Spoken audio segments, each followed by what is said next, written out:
Halo semuanya, hari ini kita akan masuk ke chapter baru, yaitu Case and Receivable, dan hari ini kita akan membahas problem 4. Tapi sebelum kita masuk ke problem, aku mau kasih tahu kalau ada beberapa ralat soal lagi nih. Sorry banget ya, kalau sering ralat. Jadi yang pertama itu ada ralat di bagian markupnya, ini harusnya yang ini ya yang benar, 30% dari harga pokok dan 25% dari harga pokok. Pokoknya semua dari harga pokok dan presentasinya yang benar adalah yang ini. Lalu juga yang ini itu bukan lebih dari, tapi kurang dari. Oke, itu aja sih ralatnya. Nah, kita langsung masuk ke pengerjaannya aja ya. Jadi, Lisaco ini merupakan sebuah perusahaan yang menjual berbagai jenis saxophone sejak 17 Desember 1989. Perusahaan mencatat persediaan dengan metode periodik. Oke, di sini digarisbawahi periodik, karena periodik berarti kita tidak catat COGS-nya. Oke, lalu menilai persediaan dengan FIFO. Selain itu, piutang dicatat secara gross. Lisaco memiliki kebijakan penjualan sebagai berikut, yaitu penjualan kredit termnya 2/10 N/30, penjualan tunai akan mendapat diskon langsung sebesar 3% dari nilai penjualan. Nah, diskon langsung ini maksudnya diskonnya itu langsung dipotong ke salesnya ya. Jadi nggak ada kita nggak masukin diskonnya ke sales discount. Oke, jadi langsung kurangin ke nilai penjualannya aja. Lalu ini ada kartu piutangnya, tapi kartu piutangnya ada beberapa bolong, jadi saran aku kalian isi dulu. Kenapa diisi, Ci? Karena ini tuh buat nentuin nilai awal piutang yang tepat tertagih di awal Mei gitu. Oke? Karena nanti kan kalian harus kali persen-persenan di bawah. Jadi lebih baik kalian mencari dari awal. Oke? Terus juga biar lebih gampang aja di soal-soalnya. Oke? Lalu kita total. Terus nanti baru kita kaliin sama ini. Persentase ini.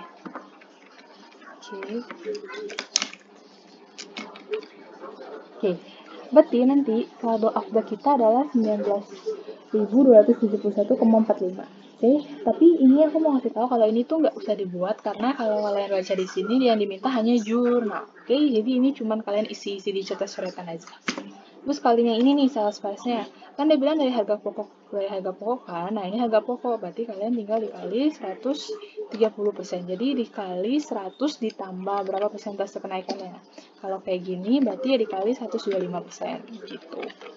Sorry. Terus ini dikali terus 20%. Oke.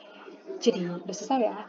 Nah, karena ini udah semua, oke, kita langsung lanjut ke jurnalnya. Oke, kita baca ya. Tanggal 3 Mei, Medco membeli 5 saxophone beginner, 4 saxophone intermediate, dan 3 saxophone advance secara kredit. Oke, kita bikin dulu ini aja. Nah, 3 Mei. Berarti kayak ini kan accounts receivable, karena ini penjualan, berarti accounts receivable Medco. Oke. Terus pada apa? Pada sales revenue. Ini masih jurnal penjualan biasa, oke? Terus berapa Ci angkanya? Ya tinggal dikali aja, 5 dikali yang beginner. Beginner ini, oke. Terus yang ini 7 ya, kalau nggak salah. 7 kah? Yes, 7 dikali yang ini, gitu. Terus yang ini berapa? Yang ini 3 dikali yang ini. Oke, terus total.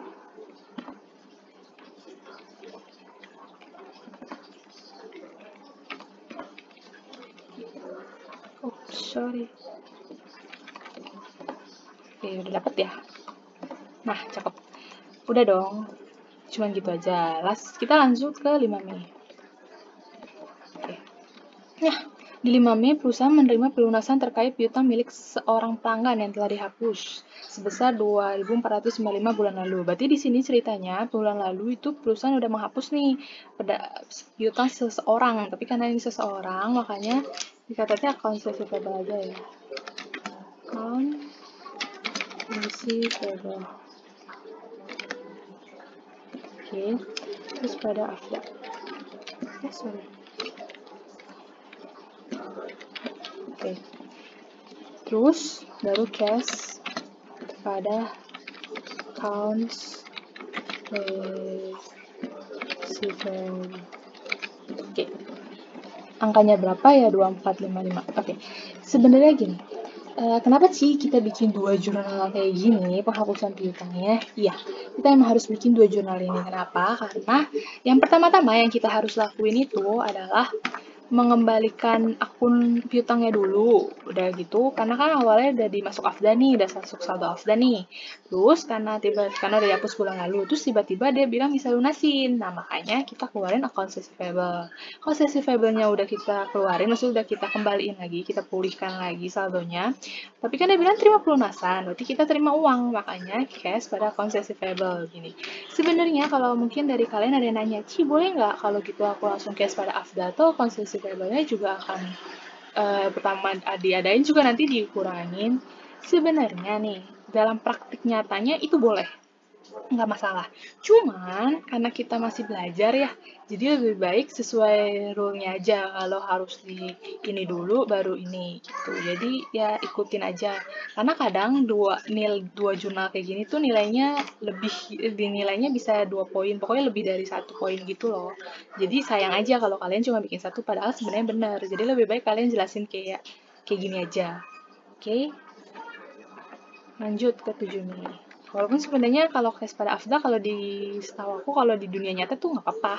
Malah nggak harus account receivable dipulihin gitu nggak masalah. Cuman lagi-lagi aku mau bilang karena kita masih kuliah, karena kita masih dalam belajar, jadi ya ikutin aja rule yang benernya.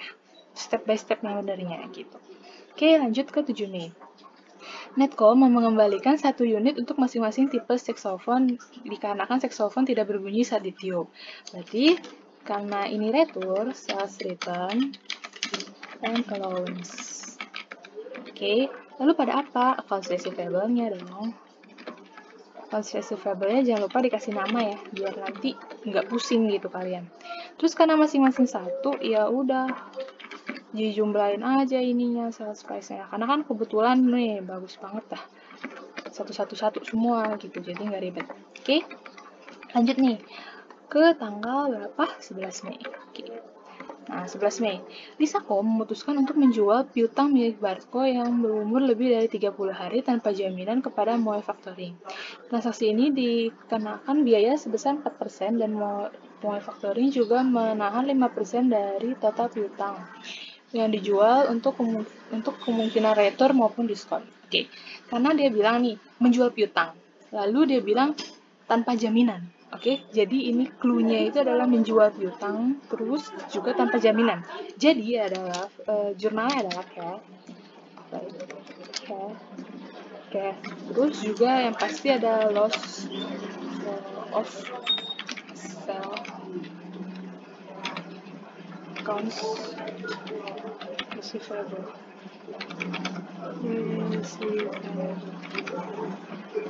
Loss of sell sales of accounts receivable. Nah, gini. Terus ada juga due from picture.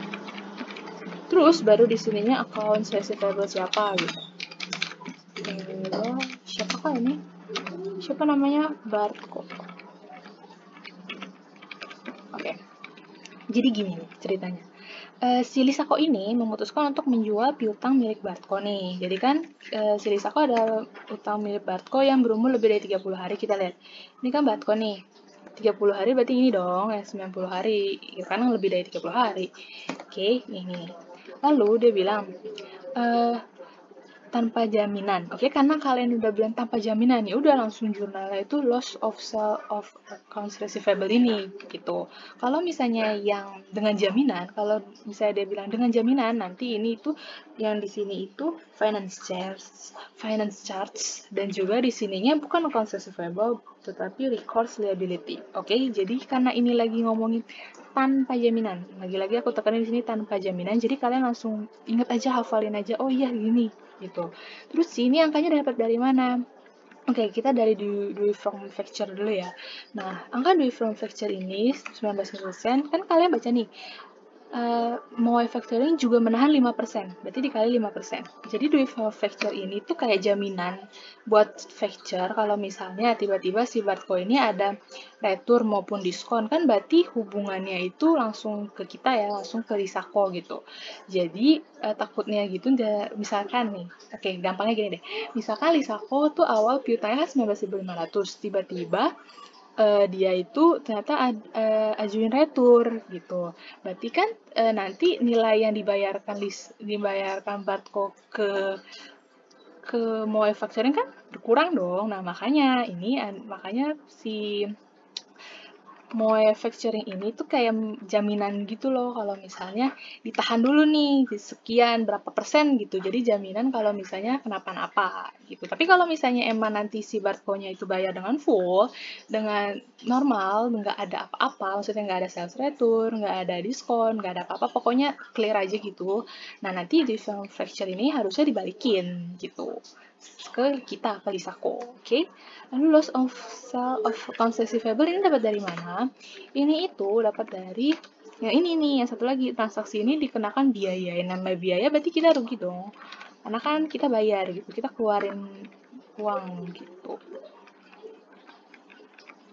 Oke, kayak gini ya jurnalnya berarti. Lalu kita lanjut ke 12 Mei. Oke, 12 Mei kita baca dulu. Netcom melunasi utang yang dimiliki terkait dengan transaksi pada 3 Mei. Oke, dia lunasi utang nih, berarti cash sama accounts receivable Netcom. Oke, nah berapa Ci angkanya? Nah ini kalian harus perhatikan, dia bilang dari tanggal 3 Mei, berarti yang ini dong, jelas yang 4680 ini. Cuman kalian harus perhatiin, adakah dari tanggal 3 Mei ke 12 Mei ini, adakah kejadian lain gitu? Oh iya, aku sampai lupa. Kalian masih ingat kan kalau ternyata kita ada term, oke, penjualan kredit kita ada termnya. Jadi, ini kita hitung dulu nih. 3 Mei sampai 12 Mei itu masih di dalam term diskon kah? Iya kah? Iya dong. Karena kan dari 3 sampai 3 ditambahkan, dia bilang 2/10 nih. Berarti 3 tambah 10, 13. Berarti kita akan kasih diskon sampai tanggal 13 Mei kan. Sedangkan dia balas 12 Mei. Berarti jelas banget kalau bakal ada sales discount. Oke, aku hampir lupa tadi. Oke, jadi kalian harus ingat nih, kalau perlu nanti kalau kalian pas ada soal, kalian tandain aja di sini, misalnya N per berapa gitu, biar pokoknya kalian inget lah ada termnya. Oke, as pelunasannya harus diingat. Lalu accounts receivable berapa? 4680 ini kan dia bilang dari tanggal 3 Mei kan. Udah gitu kalian lihat nih, adakah retur lagi atau adakah apa gitu. Ternyata ada nih di tanggal 7 Mei, gitu kan ada retur gitu. Kelihatan dari accounts receivable netco ini. Makanya aku bilang accounts receivable-nya kalau yang ada nama ditulis gitu, karena ini sangat berguna banget. Oke, lalu yang ini, berarti udah dapat. Jadi piutang yang akan dibayarkan netco sebesar 36.130. Oke, karena dia dapat diskon, jadi dikali 2%. Term kita kan 2/10 untuk 30. Lalu cashnya ya tinggal dikurangin selisihnya aja. Oke, 15. Nah, ini kita baca. Lisako menjaminkan seluruh piutang Marsco kepada AB Bank untuk mendapatkan sebuah wesel senilai 40.000 US. Terus wesel ini memiliki suku bunga 12% dan AB Bank mengenakan biaya 8% dari nilai piutang yang dijaminkan atas transaksi ini. Sesuai dengan kesepakatan, semua pelunasan diterima atas transaksi dengan Marsco akan digunakan untuk menebus wesel ini. Oke, jadi ceritanya si Lisako ini minjem uang dan dapat wesel bayar ke AB Bank dengan menjaminkan sesuatu gitu, dengan menjaminkan piutang si Marjeko ini. Jadi yang pertama ya pasti kita dapat cash. Ya dong, namanya juga kita ajuin wesel, pasti kita dapat uang dong. Oke, lalu apa lagi Ci? Terus pasti ada notes payable. Karena kan dia bilang udah mendapatkan sebuah wesel, berarti kita nambah utang tuh, makanya ada notes payable. Oke, sini sampai sini clear ya. Udah gitu, angkanya berapa? Notes payable dulu kan dia bilang mendapatkan sebuah wesel 40.000. Oke, Lalu terus dia bilang, website ini memiliki suku bunga 12%. Nah, suku bunganya biarin dulu karena suku bunganya nanti dibayar pas kita lunasin. Lalu juga Bank mengenakan biaya sebesar 8%. Nah, biaya ini kita masukkan ke interest expense. Oke. Kenapa sih masuk interest expense? Ya, karena ini masih berhubungan dengan bank ya, terus masih berhubungan dengan payable, maksudnya accounts payable ini pasti jadi kita masuknya ke interest gitu. Nah, nilainya berapa? Nilainya adalah 8% dari nilai piutang yang dijaminkan. Oke, jadi kalian harus lihat nih, nilai piutang yang dijaminkan kan margin-co itu seluruh piutang kan? Kalian lihat margin-co di sini, totalnya itu 49140, benar kan? Nah, udah. Jadi kalian kali 8% dari sisanya. Terus berarti nanti cash-nya yang diterima itu adalah segini, 36.068 sekian gitu. Oke. Lalu kita lanjut ke 17-nya. Oke. Homerco menyerahkan 19.800 kepada Lisako untuk melunasi hutang yang dimiliki. Dimulai dari hutang yang paling lama. Oke. Jadi di sini ceritanya kita dapat uang dari pelunasan si Homerco. Ya kan? Ya tinggal accounts receivable Homerco. Oke. Berapa sih angkanya? 19.800. Nanti keterangan yang dilunasi untuk paling lama nanti aja ya. Kita nggak usah pusing. Kita langsung lanjut dulu ke 21 Mei. Tanggal selanjutnya. Oke. Mijiko membeli 11 saxophone beginner, 12 saxophone intermediate, dan 8 saxophone advance secara kredit. Pada hari yang sama, Tuan Powell, seorang pemusik terkenal, membeli secara tunai 14 saxophone beginner, 1 lusin saxophone intermediate, dan saxophone advance 9 unit lebih banyak dibanding yang dibeli oleh Mijiko. Oke, jadi di sini ceritanya kita ada 2 penjualan. Oke. Jadi yang pertama kita akan mencatat penjualan si Mijiko dulu. Kita mencatatnya accounts receivable. Accounts receivable si Mijiko. Karena Mijiko nggak bilang kalau, oh ya dia bilang kan secara kredit kan, berarti semuanya langsung kita masukin ke accounts receivable Mijiko. Oke, lalu kita juga ada cash. Kenapa cash sih? Ini buat yang si Tuan Powell ini. Oke, karena kan dia bilang tunai. Lalu sininya pasti sales revenue. Oke, terus Ci, cara dapatnya gimana? Oke, aku bikin di sini ya. Mijiko. Oke, Mijiko berapa? Kita tulis 11, 12, dan 8. Oke, benar. Oke, 11 dikali ke sales price-nya. Oke, terus 12 dikali sales price-nya. Advance juga dikali sales price-nya. Oke, dijumlahin ya. Dapatlah 101.495. Ditambah. Oke, ini udah yang jelas. Terus yang satu lagi nih, aku bikin di sini. Tuan Powell. Benarkah Tuan Powell? Oke, benar. Powell. Lalu, si Tuan Powell ini membeli 14, 1 lusin itu 12. Oke, ingetin 1 lusin 12. Saxophone advance 9 unit lebih banyak. Oke, berarti 8 tambah 9 berapa? 17. Oke. Dikali sama kalinya ini. Gitu.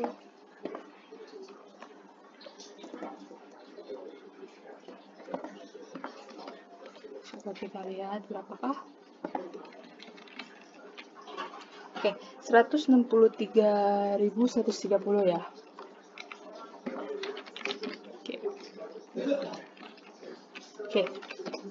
Oke, gini. Tapi ingat, kita balik lagi ke termin kita, apa yang dibilang di soal di atas, penjualan tunai, Tuan Powell tunai kan, terus akan mendapatkan diskon langsung sebesar 3%. Berarti ini dikali 97%, karena 3%-nya itu diskon. Oke, jadi jangan lupa. baru ditambah. Jadi bedanya kalau misalnya kayak tadi yang di soal atas nih yang ada mana tuh yang ada sales discount. Nah ini kan ceritanya kalau jadi kalau misalnya dia ada diskon tapi diskonnya itu atas pembayaran kredit kita masukin ke sales discount. Tapi kalau misalnya ada tulis diskon langsung gitu, biasanya itu buat penjualan tunai sih. Kita langsung potong gitu kayak ini. Kita potong di cashnya, ya jelas karena duitnya kita terima berkurang kan karena ada diskon, terus sales revenue yang kita akuin juga berkurang gitu. Oke? Kita lanjut ya ke 27 Mei. Oke. Terus 27 Mei ini Marjeko melunasi seluruh hutang kepada Risako. Oke. Jadi si Mizuko ini kita catat dulu cash. Terus accounts kayak catat biasa dulu. Accounts receivable Mexico. Oke. Nah, berapa angkanya? Si cash ini kita lihat Mexico. Melunasi seluruh hutangnya kan. Berarti Mexico ini yang 49140. Ini kan. Belum.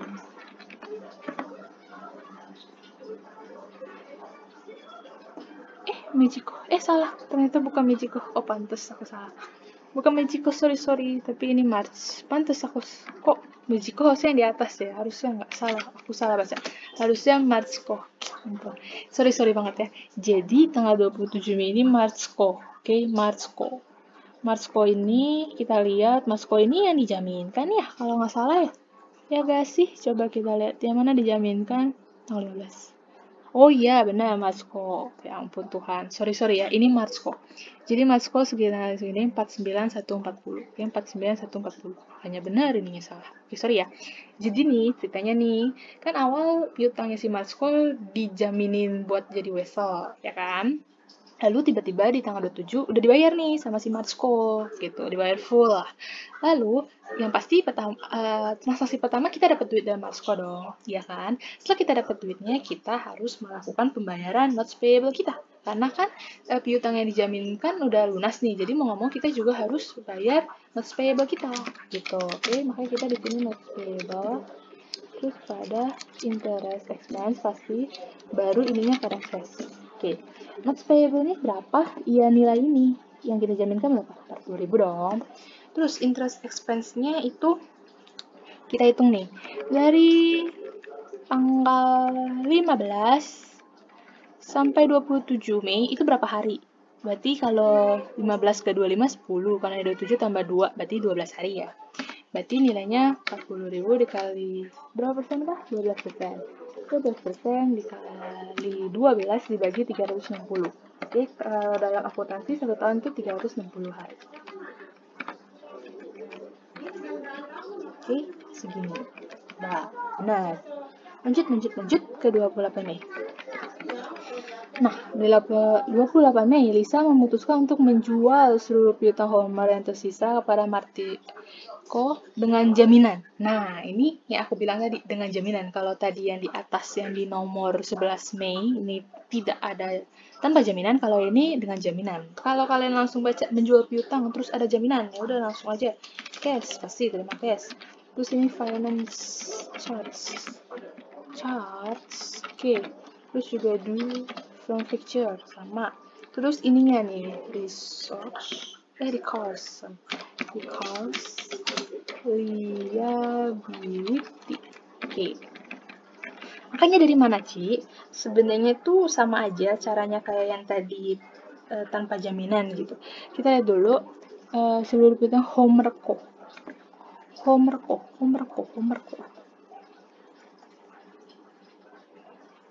Ini yang tersisa dengan jaminan menggunakan 7% dari itunya.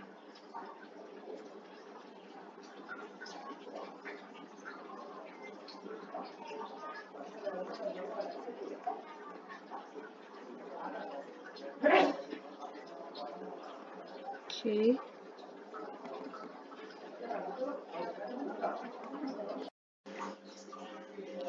Jadi yang nomor kode tadi kan yang ini nih 25830 ini. dapat dari sini. Terus selanjutnya kita perhatiin nih di jurnal kita buat itu. Ada nggak sih homework kok? Ternyata ada di 17 Mei dia udah lunasin sebesar 19.800. Jadi kita kurang sama ini. Karena yang dijaminkan cuma benar-benar sisanya yang kita milikin sebesar 6.030. Lalu kita sama kayak tadi yang aku bilang di atas, yang loss of sales concessible ini, kita cari yang due from factoring-nya dulu, dikali berapa, kita baca menahan 5% dari piutang untuk kemungkinan return, berarti kali 5% ya. Oke. Terus kalau yang financials ini 7%, menggunakan 7% biaya keuangan. Oke. 7%. Oke, berarti sisanya selisihnya itu adalah yang kita terima. Oke.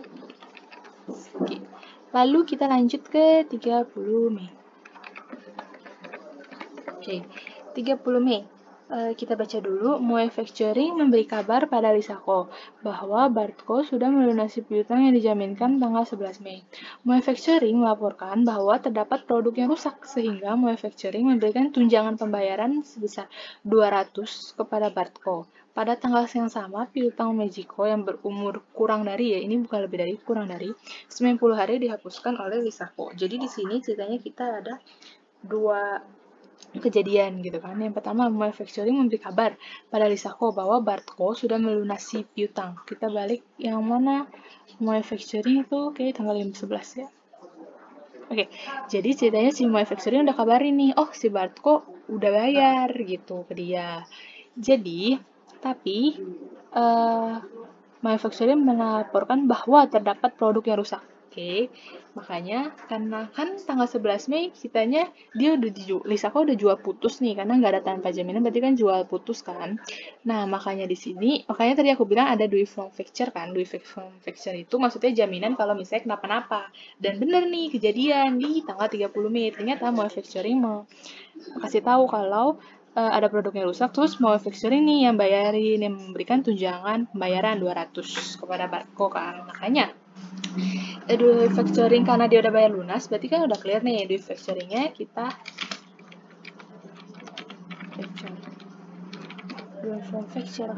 due from factoringnya kita kreditkan gitu karena kan dibayar nih sama si factornya, dikembalikan duit kita sebesar 975 ini, oke? Jadi dikreditkan 975. Tapi dia bilang kalau misalnya di soal tuh ternyata Manufacturing tidak membayarkan apa-apa, udah di sini bisa langsung cash gitu. Di sini pasti cash karena kan kita terima duit facture kita. Tapi karena dia bilang di sini ada memberikan tunjangan karena barangnya rusak gitu kan. Makanya kita harus masukin sales return and allowance. Sebesar berapa yang dibayarin sama manufacturer? 200. Jadi, kas yang kita dapat berkurang gitu selisihnya. Oke, 775. Gitu. Terus, itu bukan transaksi yang pertama nih. Yang kedua, pada tanggal yang sama, piutang Mijiko yang berumur kurang dari 90 hari dihapuskan oleh Lisako, oke? Jadi, Mijiko. Nah, jadi kita lihat karena ini dia bilang menghapuskan kan, berarti catatnya adalah allowance atau AFDA pada accounts receivable-nya. Mijiko. Kita lihat ya. Mijiko. Oh ada nih yang 0 sampai 30 hari ini maksudnya dihapuskan gitu. Oke. Jadi 10 7 10 ini hapusin. Oke. Semua gitu. Nggak tahu sih dia nggak sebutin kenapa, pokoknya intinya dihapusin aja. Lalu tanggal 31 Mei. Ini jurnal terakhir harusnya. Ini Lisako memperkirakan akan ada 10% dari total piutang yang tidak tertagih. Karena tadi dia bilang nih kita pakai gross piutangnya dicatatkan secara gross kan. Makanya nanti total piutangnya semua, total akhir piutangnya nanti langsung dikali 10% aja gitu. Jadi nggak bikin schedule kayak gini lagi nggak. Oke. Lalu di sini berarti jurnalnya apa ya BDE. Bad debt expense pada AFDA. sorry, aduh kebalik. Maaf. Oke, berapa Ci angkanya? Nah, ini yang harus kita cari gitu. Kita bikin dulu itunya, di sini aja deh. Kita bikin dulu. Oke, kita ingat ya, saldo awal Afda itu berapa? Yang dari sini, yang tadi kita hitung. Makanya tadi aku awal bilang kalian hitung dulu schedule ininya, oke? Ini kita tulis aku di sini. Saldo awal segini. Lalu kita lihat di sini kah, adakah tentang Afda? Jangan. Oh, ada nih. Di kredit 2455. Kita lihat ya. 2455. Oke, di kredit kan. Terus kita cari lagi. Adakah Afda. Jeng. Oh, ada nih. Yang 1071 ini, Kak. Oke. Nah, putus nih. Dari transaksi ini berdua ya. Oke. Lalu, udah kan? Ada lagi kan? Nggak ada. Jadi sekarang kita harus cari saldo endingnya dulu. Oke. Saldo endingnya dari mana, Ci? Nah, sekarang kita harus menghitung piutang kita. Jadi ini aku bikin di saldo akhir piutang. Pertama kita cari Homerco. Homerco kan awal 255830 nih. Terus dia terakhir 8, dia baru dilunasin, oke gini aja deh, 530 sekarang awalnya. Terus adakah pelunasannya Homerco? Oke, yang ini nih 19.800, sisa 6030. Ingat ya, 6030 ini kan tadi emang dijamin Kak, emang dijual tapi dengan jaminan. Kalau dengan jaminan itu intinya kita nggak benar-benar lepas accounts receivable kita, makanya di sini juga pakai recourse liability gitu, bukan kayak yang langsung dia kurangin accounts receivable-nya. Makanya di sini kita masih ada total akhir piutangnya si Homerco, di kita masih ada. Oke, lalu Mertzco. Kita lihat Mertzco. Apakah ada Mertzco? Kita lihat 49110. Mertzco, ini Netco, ini Bartco, ini Netco, ini Homerco, Mijiko. Oh ini, ternyata dia sudah lunasi ya waktu itu ya. Jadi kita kurang sama ini. Karena kan saldo di kredit. Oke. Jadi udah nggak ada. Lalu lanjut ke Bartco. Coba kita lihat Bartco. Ini Netco, ini nih, ada nih. Dia lunasi yang 19.500. Terus ada lagi kah? Nggak ada. Coba kita lihat. Ternyata sisanya 13.000. Lalu yang terakhir Mijiko ini 10.7110 ya awalnya. Coba kita lihat. Adakah Mijiko? Oh, ada nih ternyata. Dia ada nambah beli kan di tanggal mana tuh tadi? Nah, ini cakep banget. Tanggal 21 Mei. Nah kan, dia nambah konsesi Februari di debit jadi ditambah. Terus kita lihat ada kapan itunya pembayarannya. Oh, ada nih. Oh, bukan pembayaran. Kita hapuskan di tanggal 30 Mei kan. Pada tanggal yang sama piutang Mijiko. Oke, kita kurang 10.710. Oke. Udah. Terus kalau yang Netco ini, kalau kalian ingat kan udah selesai ya di Netco ini nih, udah selesai. Jadi udah nggak ada lagi. Oke, udah nggak ada lagi kan? Ya udah. Berarti kita total ini. Berarti ini saldo akhir ininya. Oke, di sini aja deh. Oke, saldo akhirnya itu adalah sebesar 120.525. Ini saldo akhir piutangnya. Oke, aku biruin. Terus dia bilang di tanggal 31, Lisako memperkirakan akan ada 10% dari total piutang yang tidak tertagih. Berarti secara logikanya, saldo akhir Afda itu adalah 10% dikali sama ini. Kan 10% dari total akhir piutang. Oke, dapat nih 12.053. Sekarang, pokoknya bagaimana caranya kita harus bikin Afda ini itu saldonya sebesar 12.053 ini. Oke. Jadi caranya adalah, ini sama dengan, aku bikin, ini kan 19.271 ditambahin, ya dikredit, terus dikurang. Terus dikurang. Sorry, ini bukan dikurang. Oke.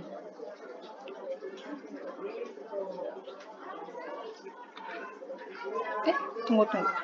Jadi bingung, gini aja deh. Oke, jadi sebenarnya dari transaksi ini, dari transaksi ini,